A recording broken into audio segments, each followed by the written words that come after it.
जी हाँ, तो इस वीडियो में हम बात करने वाले हैं बिग बॉस के घर में आज क्या कुछ हुआ। जी हाँ, क्या कुछ नहीं हुआ, लोगों में कैसी कैसी बातें चल रही है, हम इस वीडियो में बात करने वाले हैं। जैसा कि मनारा ने कहा कि अरुण भाई, जिस दिन आप बिग बॉस के घर से नॉमिनेट हो जाओगे या फिर चले जाओगे, उसी दिन मैं भी जाना चाहूँगी। तो इस तरह से लोगों का कहना है कि अरुण भाई को इसलिए बचाया गया क्योंकि बिग बॉस मनारा चोपड़ा को बचाना चाहते थे। लेकिन यहाँ पर बात ये भी है कि विक्की जैन एविक्ट हुए सिर्फ और सिर्फ अपनी पत्नी अंकिता लोखंडे के लिए, क्योंकि विक्की भैया का जो वोट बैंक का वोट है वो ट्रांसफ़र हो चुका है अंकिता में।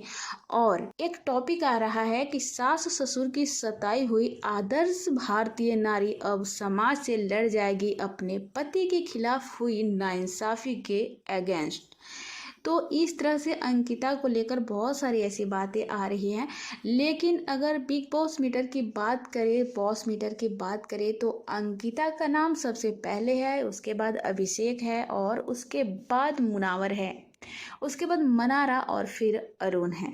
तो इस तरह से ये लोग टॉप 5 में पहुंच चुके हैं। अब देखना ये काफ़ी दिलचस्प होगा कि आखिर अंकिता, मुनावर, मनारा, अरुण या फिर अभिषेक किसके घर जाती है बिग बॉस 17 की ट्रॉफी। एक कमेंट कर अपनी राय जरूर दीजिए और हाँ, जाते जाते हमारे चैनल को सब्सक्राइब कर बगल की घंटी को बजा कर जाइए।